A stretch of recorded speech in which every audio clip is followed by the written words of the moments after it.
ابو موسیٰ نے پوچھا کہ ابو عبد الرحمن، آپ کا کیا خیال ہے کہ اگر کسی کو غسل کی حاجت ہو اور پانی نہ ملے تو وہ کیا کرے؟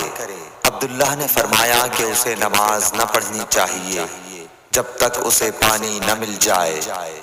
ابو موسیٰ نے کہا کہ پھر عمار کی اس روایت کا کیا ہوگا جبکہ نبی کریم صلی اللہ علیہ وسلم نے ان سے کہا تھا کہ تمہیں صرف ہاتھ اور منہ کا تیمم کافی تھا۔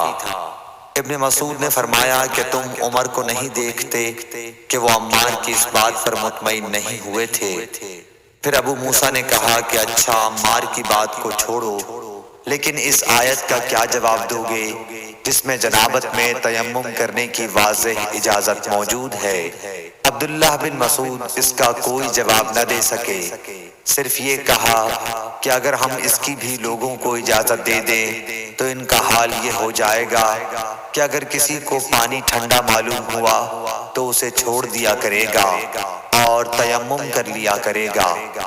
عامش کہتے ہیں کہ میں نے شفیق سے کہا کہ گویا عبداللہ نے اس وجہ سے یہ صورت ناپسند کی تھی، تو انہوں نے جواب دیا کہ ہاں۔